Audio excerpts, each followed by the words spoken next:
Es viernes y es la hora de Diálogos y Contrastes. Escucha los diferentes puntos de vista de Ensenada. Comenzamos.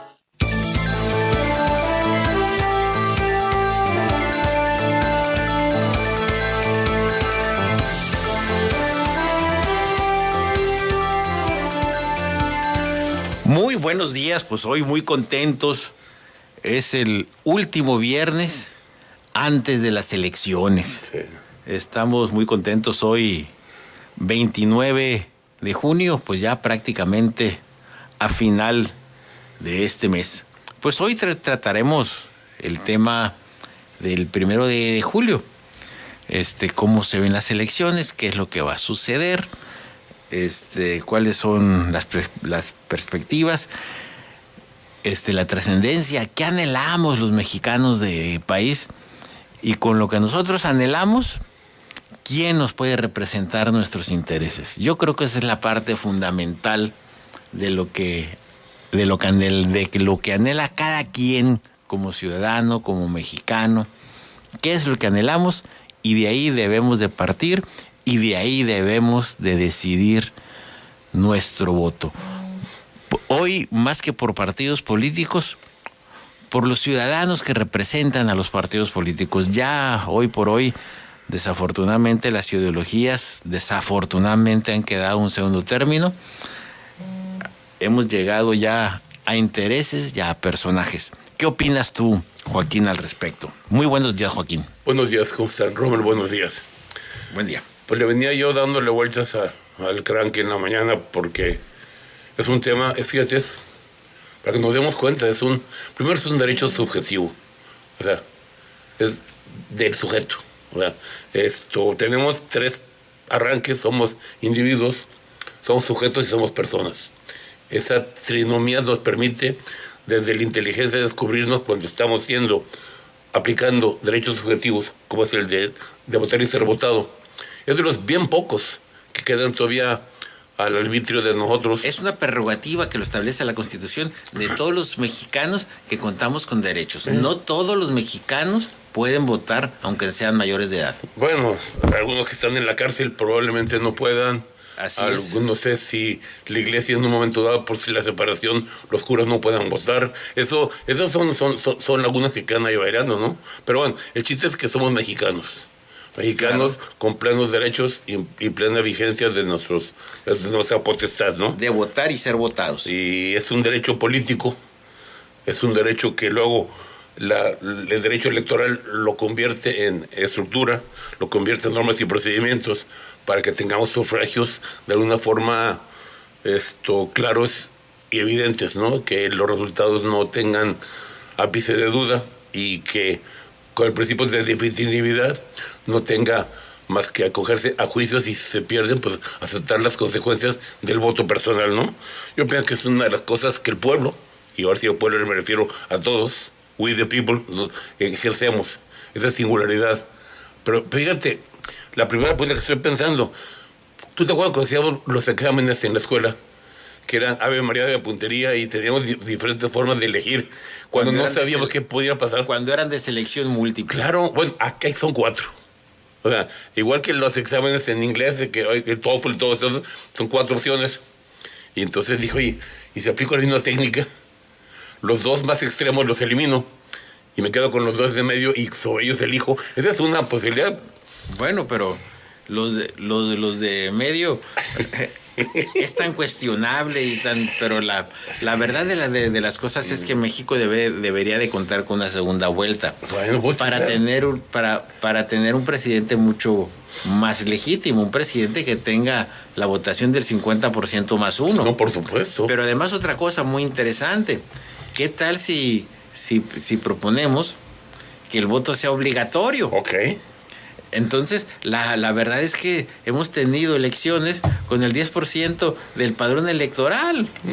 La verdad es que hemos tenido autoridades totalmente ilegítimas que no han despertado el interés de la población para votar.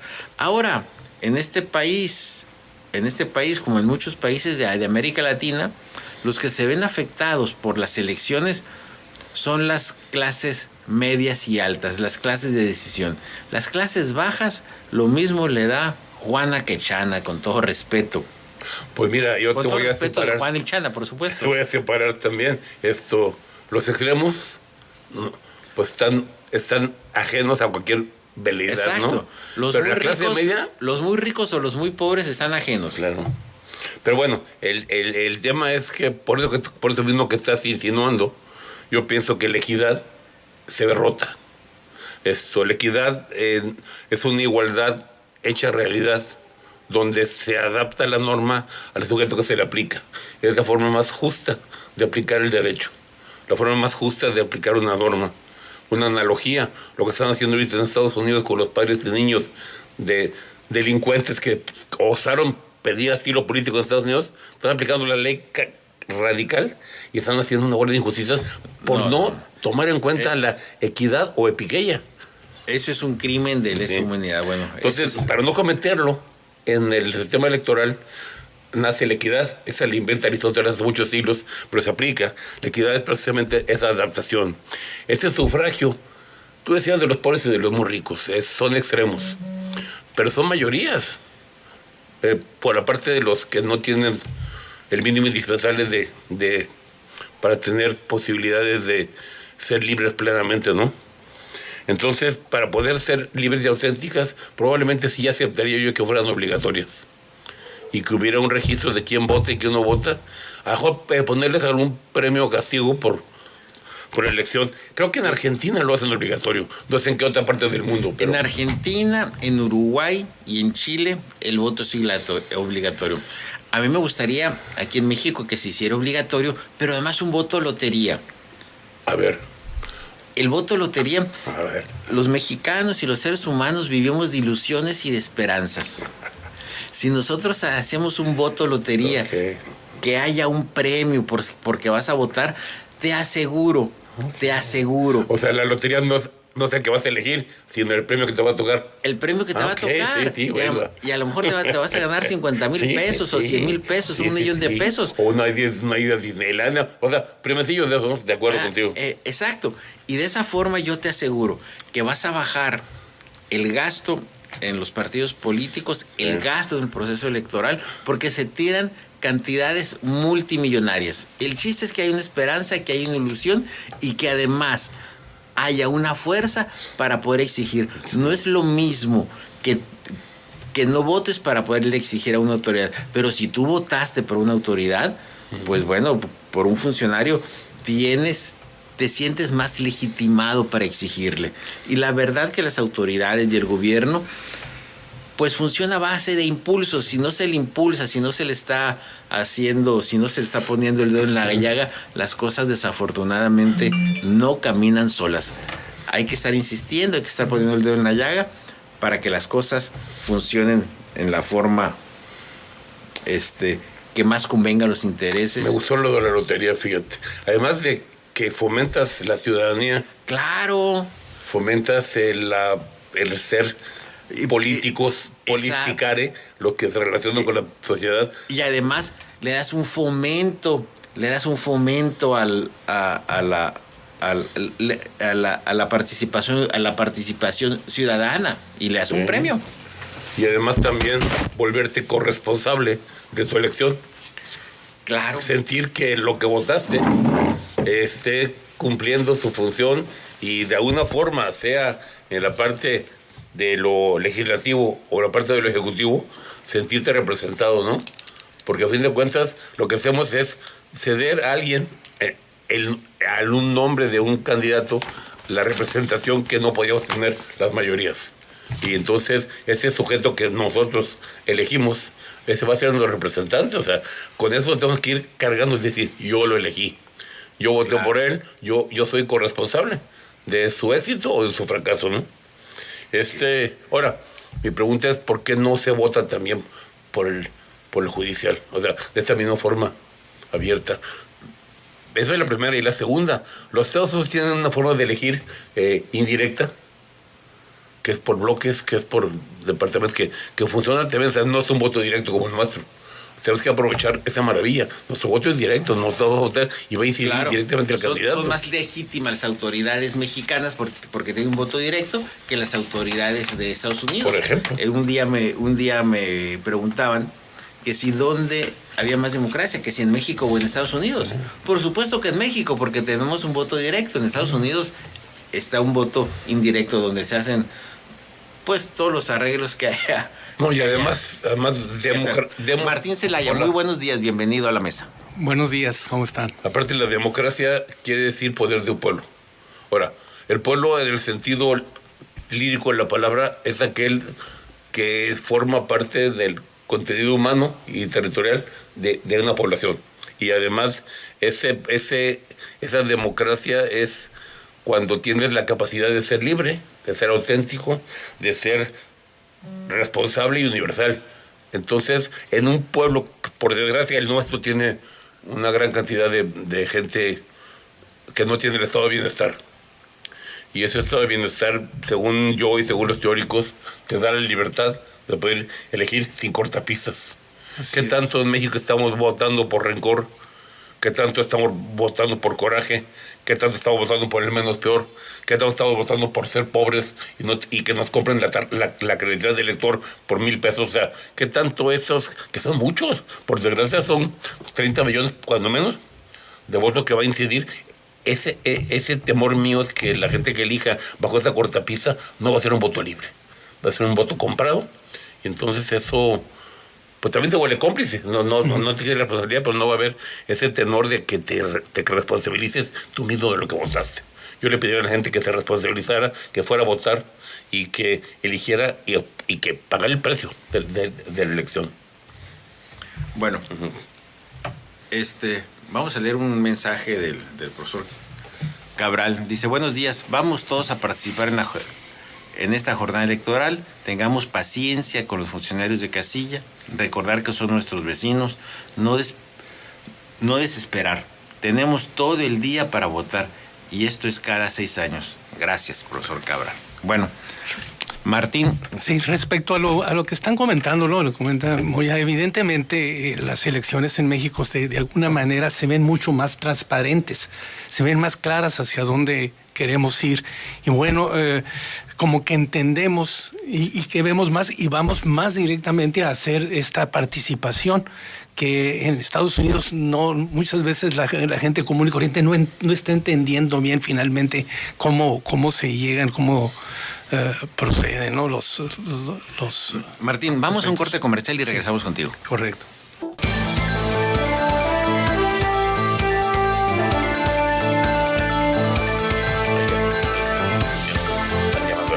Continuamos, Martín. Bueno, pues como estaba comentando, en México vemos muy claramente cómo es todos los procesos. Creo que cualquier gente a cualquier nivel siente cómo va a ser. Pero hay que ver qué es lo que nos estamos jugando, ¿no? Aquí en México, ¿no? De entrada va a ser una de las votaciones más grandes la más grande de la historia del país. Sí, por la reforma electoral, donde se van a elegir ¿cuántos gobernadores? De entrada 18,311 puestos públicos. Del orden de ese orden estamos hablando arriba de 18,000 puestos, que son gobernadores, aparte del presidente, regentes, diputados locales, diputados federales, senadores. Pero además otra cosa, Martín, algo que me ha llamado mucho la atención de esta elección. Muchas desapariciones de candidatos, asesinatos, renuncias, sobre todo en el Estado de México, Oaxaca, Michoacán, Guerrero. En esos estados se ha concentrado pues una serie de asesinatos y bueno, hasta un diputado federal que asesinaron en Coahuila. Sí, podemos decir que esta es de las más violentas también por el número de asesinatos que se han visto relacionados directamente con el tema electoral. ¿Qué hay de fondo en esto? Nadie ha dicho cuál es el fondo. ¿Cuál es el fondo? ¿Qué intereses se están afectando? ¿Qué son los buenos, son los malos? ¿Qué es lo que está detrás de todo esto? Ese es un escenario delicado que tiene que resolver el próximo presidente de la República. Y otra cosa que tiene que resolver el próximo presidente de la República es la seguridad. Es un tema importantísimo que está afectando a todo el país. Yo aconsejo que debemos de votar no por el partido, sino por lo que anhelamos de país. De país, exactamente. Mira, ¿cuál es el anhelo que tienes tú como mexicano de tu país? Por ese candidato, el que más se apegue. sí, pero junto con esto sale un tema muy importante, que por las noticias que estamos viendo, no tenemos un México solo. Como que tenemos 2 o 3 Méxicos por las situaciones, cómo se están viviendo. Es muy diferente cómo está la dinámica en el norte del país, en los países del norte. En el noroeste, al noreste hay un abismo. Vemos lo que está sucediendo en el centro-sur, ¿no? Los estados que ya mencionaste, que es una violencia, también un maltrato a la sociedad. Se ha dado un maltrato muy fuerte en ciertos estados. Entonces, esto pues se debe considerar que estamos hablando de diferentes Méxicos y qué es lo que va a pasar. Pero junto con este hay que decir que en las listas nominales hay del orden de 80 y tantos millones de votantes que conforman todo este México gigante. Entonces, ¿qué podemos esperar, no? O sea, ¿cómo estas 80 y tantos visiones diferentes, millones de visiones diferentes nos van a dirigir hacia un mismo México? ¿Tú qué opinas, Moya? Fíjate que aquí hay pues es una contradicción que debe ser resuelta. El voto es subjetivo, el voto es individual, pero incide en una colectividad. O sea, esa diatriba te pones a pensar, oye, debo hacer un voto personal mío, de mi propia incumbencia, pero entendido como ciudadano, no como individuo. O sea, no debo, ahí empiezo a desasociar cómo puedo pensar yo como colectividad cuando soy un individuo. Y esa suerte es de apropiarse de un México que amo y quiero y que respeto. Pues yo estoy pensando, son 18,000 puestos. Y no son puestos de pepitas, no, son cargos de elección popular, que deben ser definitivos, que deben ser equitativos, que deben ser apropiados. Y además, estas gentes van a representarnos. O sea, no es lo mismo mandar y no me refiero y no es denigrar a nadie, a un Juanito, que a un don fulano. O sea, ¿en qué momento esa elección de soberanía va a incidir en esa corporativismo que nos va a hacer que caminemos como país? O sea, no es una elección de un hombre, es una elección de un grupo, de un club que debería actuar en consonancia con un proyecto de nación. En México, de alguna razón, nos hemos separado de eso y hemos vuelto a los cacicazgos. Entonces, ¿en qué momento puede llegar un líder ahora, quien sea, no me importa, el que más te guste, que logre unificar precisamente esa dirección hacia dónde va el país? Sí, estamos bien complicados. Tenemos ahorita la presión del TLC, o sea, tenemos la presión del fútbol, o sea, son tantas presiones que nos están haciendo romper por lo más fácil. La cantidad de muertitos en las elecciones o de gente de la prensa, pues es un México bárbaro que está desesperado porque el sistema judicial no funciona, porque si a la gente sucede que las maten es porque hay una impunidad y no hay castigos. Entonces es un caldo que debemos andar muy preocupados, porque no podría ser el canon de una elección la violencia, ¿no? Exactamente, y con la diferencia de tantas percepciones que se ven de México. A mí me comentan amigos diputados, y hasta que no llegué aquí a la Cámara me di cuenta de las diferencias de percepciones que tenemos de nuestro país. Unas cosas completamente diferentes, y a veces es tan difícil llegar a acuerdos que lleven de una manera a dirigir al país de una manera común. Y eso pues se ha hecho más patente en esta gigantesca elección que se está llevando. La Cámara de Diputados es un mosaico de todo el país y de todas las clases sociales, además. Ambas, ¿no? Ambas cámaras. Ambas cámaras. Es un mosaico. Así nos encontramos ahí pares, o sea, gentes que buscamos lo mismo.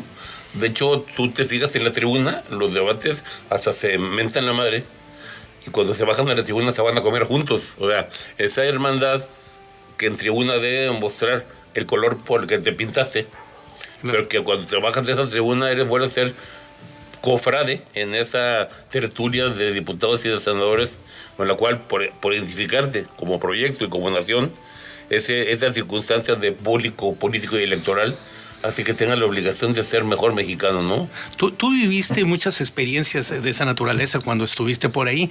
¿Tú crees que ha cambiado esa visión de entonces a ahora en particular para estas elecciones? Mire, yo creo que, y mira que fui gato de Angora, pero gato a fin de cuentas, ¿no?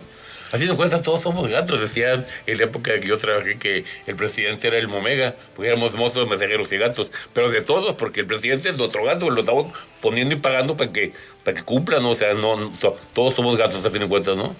Unos con pedigrí, otros sin pedigrí, pero gatos, ¿no? El trabajo que se hace en las cámaras particularmente, es precisamente poder tamizar el sentir de un pueblo y convertirlo en norma jurídica. La legitimidad que viene derivada de esa posición hace que tú puedas crear estados jurídicos, porque a fin de cuentas lo que nos norma, lo que nos hace ese derecho electoral es constreñirnos a un marco de libertades derivadas del derecho, no libertades subjetivas. O sea, ahí está la diferencia, ¿no? Sí ha trabajado mucho. Yo me acuerdo porque hay muchos tribunos mágicos, ¿no? Que están siendo... Creo que estamos trabajando, a tu pregunta expresa, sí. Estamos mejorando. Cada vez hay más representatividad. Lo que tenemos que pensar que la representatividad sea por un proyecto de nación y no por proyectos personales como se ha marcado en los últimos tiempos, ¿no? El diputado está buscando más su bolsillo, y no todos, pero la mayoría, su bolsillo o su poder político, que el poder de la nación y el poder del pueblo mexicano. Entonces, habría que girar un poquito eso, ¿no? Ya no ser tan individuales como están siendo hasta ahorita, y seamos más congruentes y más identificados con un proyecto de nación, claro, con un proyecto personal, ¿no? La verdad de las cosas es que se ha accedido a los puestos públicos para resolver problemas económicos personales, no para resolver los problemas de la nación, claro, por lo atractivo de las prestaciones y de los sueldos. Pues sí, así es. Entonces, como comentábamos, la gran cantidad, hablando de diputados, solamente ahí tenemos del orden de 500 escaños los que van a estar en juego, 128 de senadores. Y bueno, en espacios políticos también estamos hablando del orden de 3.400 cargos así de nivel. Entonces, pues es impresionante la cantidad de puestos y posiciones políticas que están moviendo a todo el país. Pero junto con esto, ¿qué se está haciendo para llevar a cabo esto? Estamos hablando que se está aplicando del orden de 30,000 millones de pesos para llevar a cabo estas elecciones. Aproximadamente de ese orden se está hablando. Y hay una gran cantidad de ciudadanos, como dice muy bien la persona que te llamó, que van a participar en las casetas, que son nuestros vecinos, nuestros conocidos y otros que posiblemente no conozcamos. Entonces es un número impresionante de gente que se está moviendo, aunado ahora que hay más y se conocen más de los observadores. Más frecuente vemos a nuestros amigos que te enseñan tu papel, dice, yo voy a ser observador. Entonces ya no más de pura gente de casilla vamos a ver un grupo. Aparte es un orgullo, no es que se sacaste la rifa el tigre, es un orgullo porque es aleatorio, ¿no? Eso no es al azar, ¿no? Ajá. Esas elecciones no son personales, claro. y la magia es que vas a, no sé si valga la pena, y esa es la pregunta, pues estás de 12 o 14 horas ahí, apochingado en una silla viendo cómo suceden las cosas, siendo testigo. Sí. Pero mi punto ahorita te voy a decir, no es tanto los 18,000 que se van a elegir, esos son elección directa, la gente lo vota, pero estos 18,000 van a elegir a 7 millones de funcionarios. Ajá. Que van a tener injerencia en la administración pública federal y estatal y municipal. Y no sé, imagínate imagínate el DF, la Ciudad de México ahora, cuando yo me acuerdo eran 24,000 direcciones generales a nombrar. Yo no sé si tenga qué club o qué partido tiene 24,000 inteligentes, preparados y capaces para nombrarlos. Claro. O quién haya generado esas listas para encontrar a los más capaces que tengan que gobernar este país, ¿no? Porque Exacto. el presidente y los diputados sí está bien, pero y los que van a orquestar todo lo que se está haciendo de lo que él es una fragua Los mucho que más. van a arrastrar el lápiz. Es una fragua mucho más complicada. O sea, ¿cómo voy a elegir no sé, a los secretarios, el equipo mínimo que lo va a englobar? Es un trabajo de chinos y no en el sentido peyorativo, o sea, muy acuciado. Titánico. Sí. Esto nos da una idea, ¿no? De la responsabilidad. De la magnitud. De la magnitud. Y de la importancia de tu voto. Exactamente, de la responsabilidad que tenemos al marcar. Que tenemos.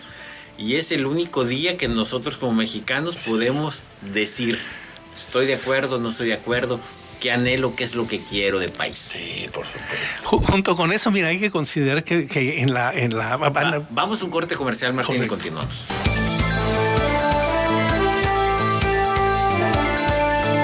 Adelante, Martín.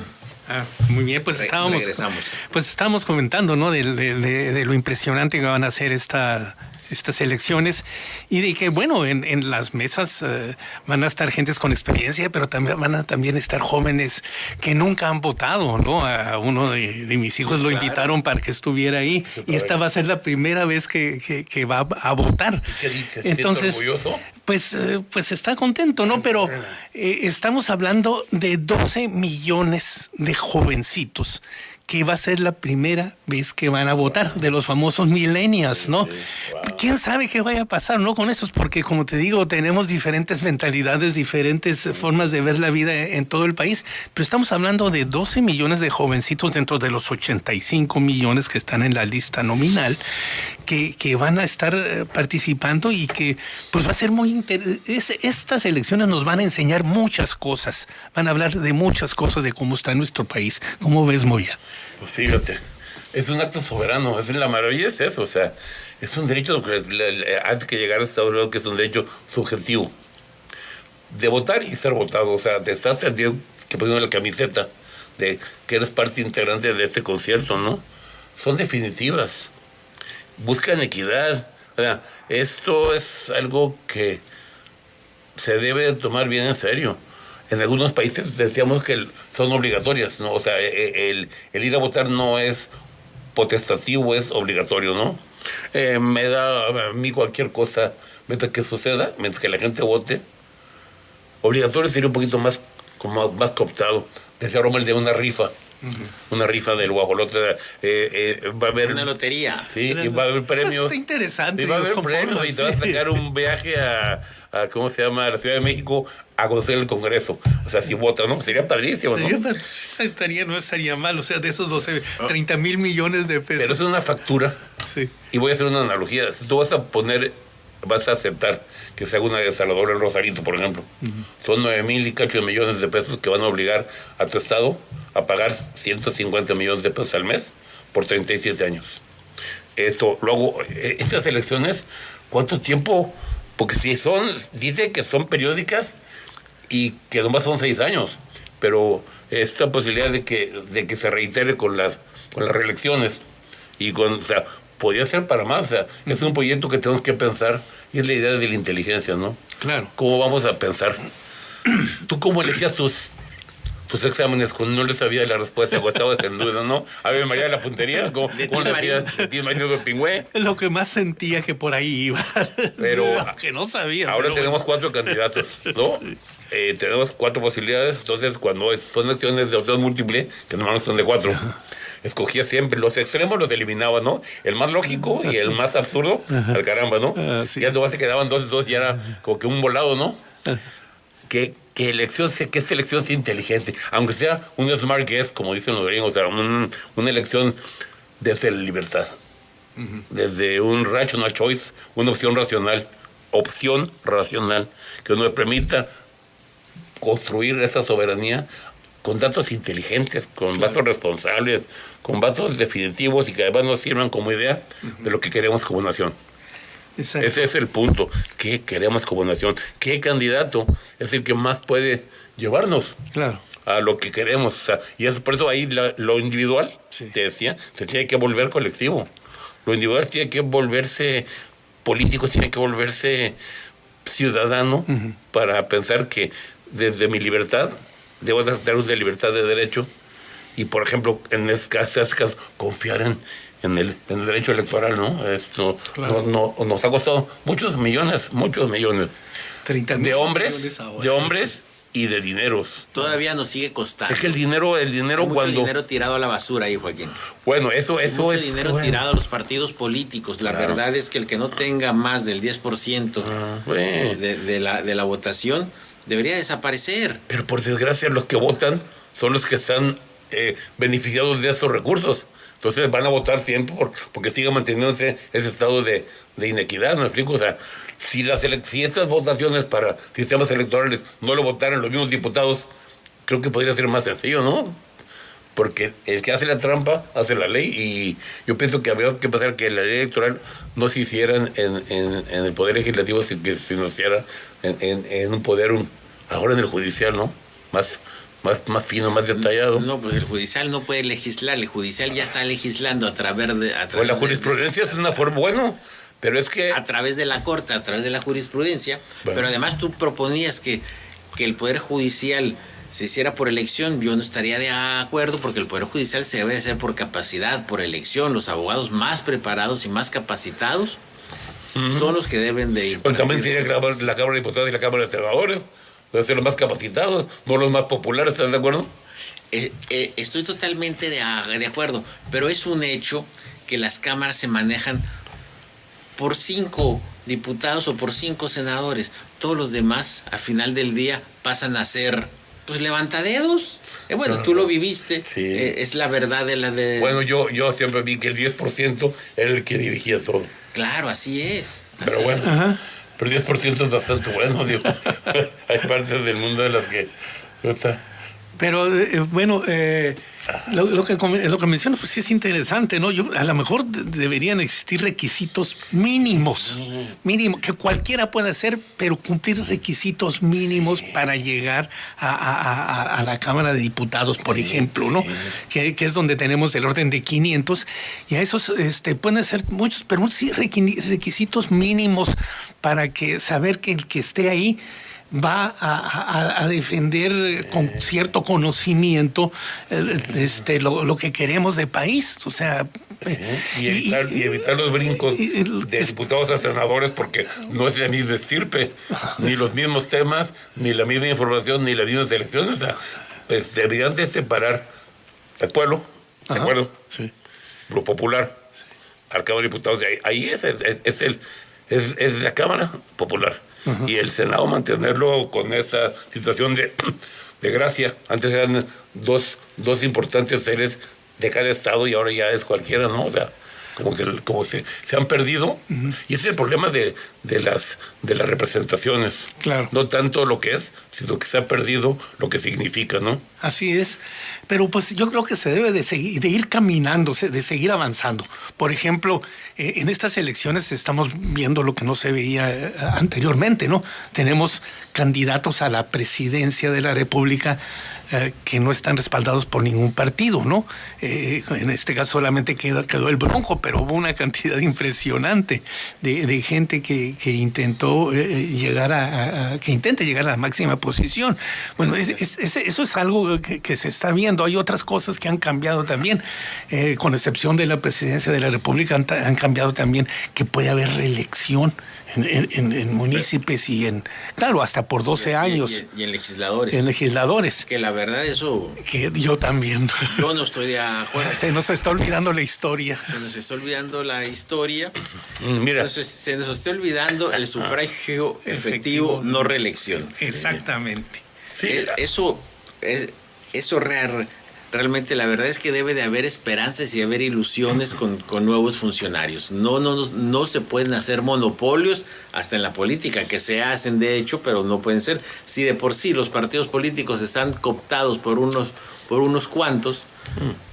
Ahora religiéndose. Te voy a decir un poquito, yo creo que fue una idea buena con una mala medicina. La reelección está buscando en este momento algunos planes municipales o estatales que en 3 años o en 6 años no se pueden cumplir. De hecho, programas como de educación, de comida, de trabajo, de salud y de vivienda no son planes a 3 años, son planes a 50 y a 60 años. Estoy de acuerdo contigo. Entonces, lo que yo pediría, quitaré la reelección, por supuesto, y dejaría planes y proyectos transeccionales. O sea, claro, que se eligiera por todos los mexicanos un proyecto de alimentación, un proyecto de educación, y que no se cambiara cada 3 años. Exactamente. No se cambiara ahorita por ejemplo, nomás imaginarme lo que implicaría, y en costo me refiero, en costo humano y en costo de dinero, darle para atrás a la reforma educativa. O a la reforma, o sea, ya le diste el paso para adelante, componle de ahí para adelante, no te vayas para atrás, o sea, decía Mauricio que para atrás, ni para tomar impulso, ¿no? Pero, entonces, yo pienso que eso de la reelección, eso tendría como idea, de poder hacer planes que se den a más tiempo de tu posibilidad, ¿no? Y no nomás endeudar como están haciendo los gobernadores actuales, ¿no? Claro. Sí, así es, y es totalmente de acuerdo, ¿no? Y aprovechar pues a la sociedad inteligente que tenemos. En el caso del magisterio de la reforma educativa, tenemos asociaciones de padres de familia que saben muy bien la problemática. Hay profesores muy capaces, muy capaz que pueden buscar lo mejor. Nos hace falta un estadista. Exacto. Hemos tenido politiquillos. Nos hace falta estadistas, gente que vean al futuro, gente que realmente quieran hacer de México una gran potencia. Inteligentes. No listillos. O sea, el listillo se bate por la izquierda y rebasa a todos, pero o sea, no está haciendo interestación de listillos, y eso no los queremos. Esos, yo pienso que la gente que busca el orden y la disciplina en un sistema, pues no puede permitir que haya listillos, ¿no? Claro. Hemos visto países que en 20 años de estar en la lona son potencias. Claro. Porque nosotros podemos ser una megapotencia. Lo somos, claro, pero nomás que no repartimos bien la riqueza. Bueno, o sea, la verdad es que podemos hacer muchas más cosas. Sí. Hay que desburocratizar, hay que hacer un gobierno inteligente. El gobierno no debe de ser un lugar atractivo de trabajo. No. O sea, un lugar atractivo para hacer fortunas. Eso no debe ser el gobierno. Exactamente. Y es lo que es. Ajá. Se ha convertido en eso. Las mismas cámaras, pues, o sea, que vayan los mejores ciudadanos que tengan voluntad, que no vayan por el billetón de grueso que eso les da, ¿no? Exacto. Fíjate, todos los que entran por la libre. ¿Cuánto está costando una campaña? No, o sea, pesos y centavos puede ser un... Yo me acuerdo en mi época cuando me quise yo lanzar de DIPU. A mí el partido, y no digo cuál, me pedía $1,000,000 de entrada. No, para la campaña. Sí. O sea, el partido te pone foto con el presidente, pero tú tienes que poner otro millón. Ahora, la idea de que, y estoy hablando hace un chorro de años, ahora puede ser por 100 millones, y oye, entonces esta gente va a entrar y va a poner 100 millones porque piensa que va a recuperarlos al entrar a la diputación. ¡Qué malo! O sea, porque no es negocio. Mira, debemos de dignificar los cargos públicos. Siempre se le encuentra el truco para echar a perder una buena idea. Sí. En Canadá, para poder acceder al Senado de Canadá, tienes que demostrar antes una forma honesta de vivir y cierta capacidad económica, de solvencia económica. Sí. Imagínate, pero bueno, vamos a un corte y regresamos.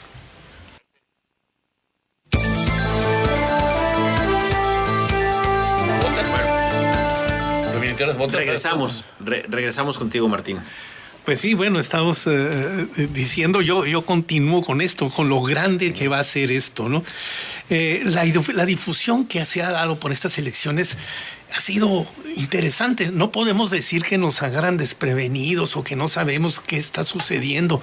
Se dice que ha habido más de 60 millones de mensajes a través de todas las radiodifusoras, cadenas, radios, etcétera. Más de 60 millones. Más los WhatsApps. Más, que creo que es más todavía, que eso, ¿no? Entonces, no nos pueden decir que nos agarran desprevenidos, que no sabemos lo que está pasando. Ha sido una fabulosa... es una guerra. Yo no quiero hacer fake news y cuestiones arregladas y verdades a medias. Esos fueron los 60 millones públicos. O sea, pero hay que ver mucho más de fake news y de cuestiones... Lo más lamentable de esta elección, ¿cuáles propuestas recuerdan ustedes? No ha habido. ¿Cuáles propuestas? hay más descalificaciones que propuestas. Eso es lo delicado. Por eso tenemos que tener estadistas que hagan propuestas.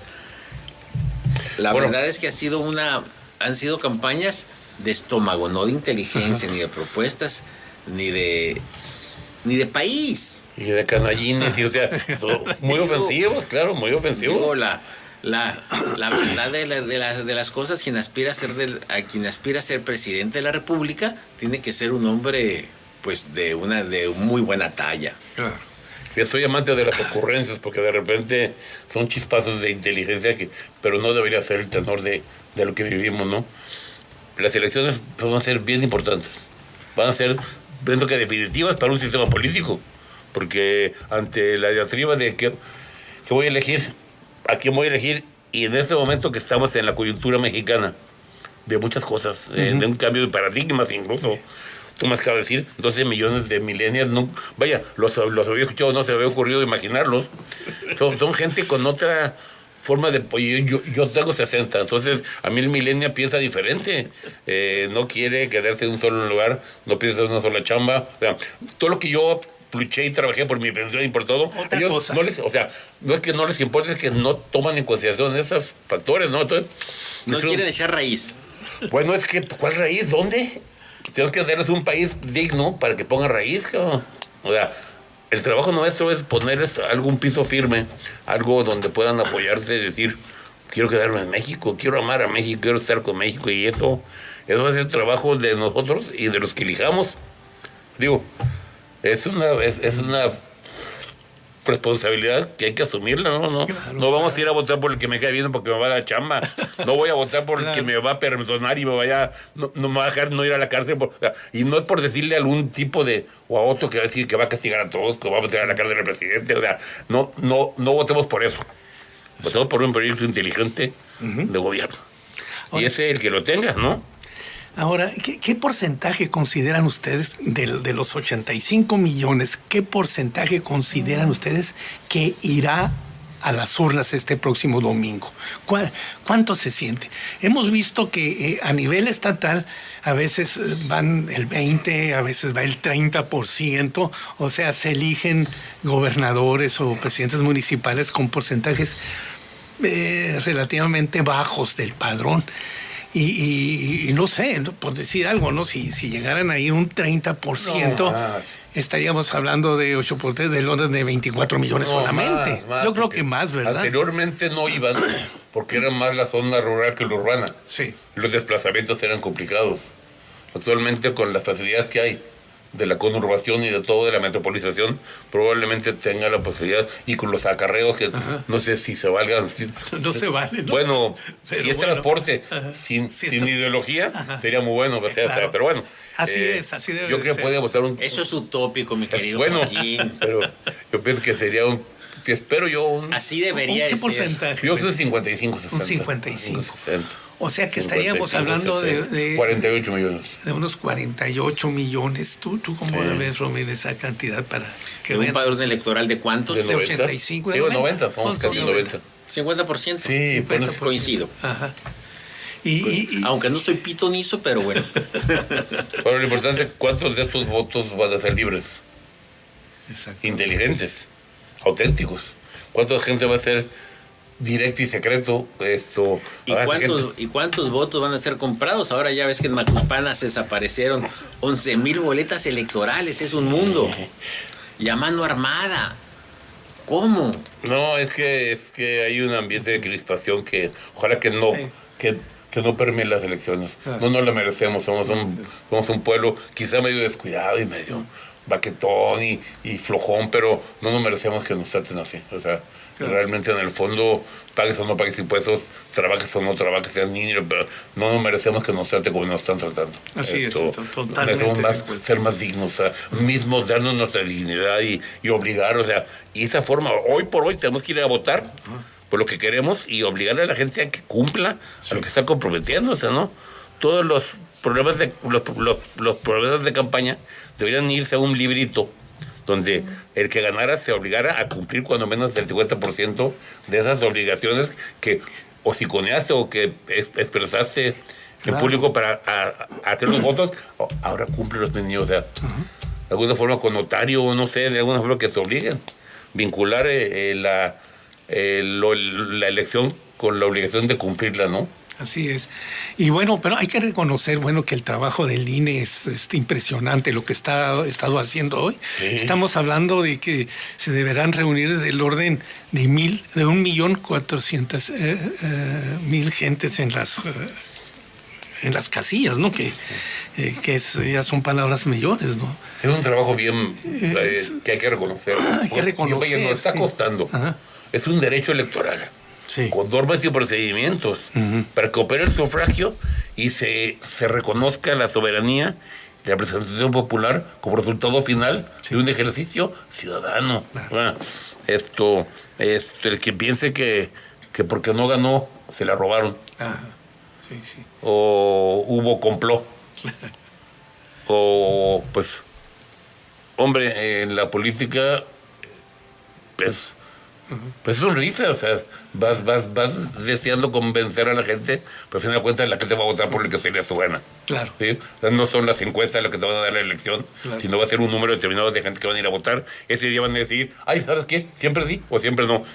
Y adherirse a una plataforma. Sí, así es. Entonces, pues digo, a la ciudadanía, pues hay que decirle que reconozca el esfuerzo de los ciudadanos que van a estar en cada una de esas casillas, que gente que están actuando pues de manera libre, gratuita, a sus propios vecinos, etcétera. Siendo ciudadanos. De ciudadanos, pero el trabajo que tuvo el Instituto Nacional, el INE electoral, para reunir a toda esa cantidad tan impresionante de gente, ¿no? Que repito, 1.400.000 personas para participar. Se dice fácil, pero está muy difícil, y estas deberán estar en 155,000 sitios. O sea, es interesante mencionar esto por el esfuerzo que se está haciendo a nivel nacional. Impresionante. Una logística impresionante. 155,000 lugares a donde deben llegar las boletas, la gente. No sé, ¿no? Y luego un poco más difícil, recolectar toda esta Y información. luego de un mundo tan polarizado políticamente como es probablemente lo que van a elegir son los tribunales y no el órgano electoral. Fíjate, los tribunales van a tener, porque va a haber una cantidad de impugnaciones que para qué te cuento. Ojalá que haya paz, que haya tranquilidad, que haya seguridad, y el que llegue a ser presidente de México, del partido que sea, hay que apoyarlo por el bien de los mexicanos, por el bien de nuestros hijos, por el bien de nuestra nación. Así es, ¿no? Y no desconocer todo este esfuerzo que hemos dicho, tratando de denostar estas elecciones, ¿no? Sabemos que se está haciendo un esfuerzo, que hay que respetar los resultados, respetar lo que la mayoría decida.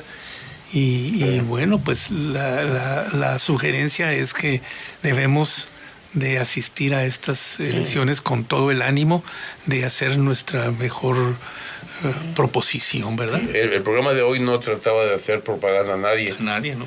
Sino a ejercer el voto, ¿no? Así es. A ejercer el voto y votar por el México que anhelamos.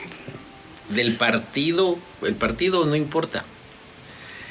Lo que importa son las propuestas que más hayan convencido. Si recuerdan ustedes alguna. Pues sí. Hay que buscar que esa definitividad que nos va a dar el sistema electoral sea cuando menos auténtica, ¿no? Que se vea la transparencia. Hoy tenemos, fíjate, unas transparencias como en ninguna parte del mundo. Tenemos conteo de votos, tenemos que si no pinta el marcador, que si pinta el marcador, por el nombre de Dios. Credencial de elector. Sí, credencial de elector, o sea, nosotros mismos nos hemos puesto todos los candados del mundo por tramposos, pero tenemos las mañas para poder. Oye, perdóname, la iglesia te pone 10 mandamientos para que la libertad sea limitada a ese renglón o sea, siempre vamos a ponerle cortapitas de la libertad porque todavía no somos capaces de ser libres. Es que la libertad no se enjuágame otra. La libertad debe ser inteligente, responsable, reflexiva, con voluntad impecable y discerniente. Y si no, ¿para qué la quieres? Mientras no tengamos eso, yo decía, vamos a pensar inteligentemente en una opción racional. Claro. Racional. Exacto. Ponerse en la posibilidad de conducir nuestra elección a algo que sea posible, viable, y que estemos dispuestos a comprometernos con él, a seguirle para adelante y serles fieles al que elijamos. Uh-huh. O sea, eso es una genuflexión, yo voté por él y ganó él, ahora con él me muero, o sea, uh-huh. Que no de repente, porque yo no voté por él. O sea, no es que... Tenemos un minuto para conclusiones. Pues yo creo que después de las elecciones debe de seguir lo más importante de la ciudadanía, no dormirse, sino ver, respaldar a quien quede, pero sobre todo vigilar y unirse como sociedad para que se cumplan todo lo que se dijo. Claro. Sí, el trabajo de observación y el trabajo de reflexión ese es posterior. Ya una vez que se empiezan a acomodar las cartas con la nueva baraja política, vamos a obligarnos a exigirle a los que les tocó gobernar en este momento que lo hagan sin cortapisa y lo hagan siendo honestos y honrados. Y si no, que la nación se los demande. Pero ahora sí que se los demande en serio. O sea, esa es la parte nuestra, va a ser más importante que nunca. La sociedad civil debe de tomar las banderas que siempre han cedido para exigirle a que gobierne, sea quien sea, que lo haga bien y que lo haga con justicia social. Así es. Hay que votar para poder exigir. Convoco que voten por quien ustedes quieran y deseen y por el anhelo del país que deseen, pero salgan a votar. Pues bueno, el cuerpo sabe que es viernes, hay que estar muy atentos el domingo, hay que salir a votar y hay que estar felices de esta fiesta que es la jornada electoral. Chequen bien donde les toca para que vayan en tiempo, por favor. Claro. Muy bien, adelante y no olviden asistir ese día a las urnas. Bueno, buen fin de semana.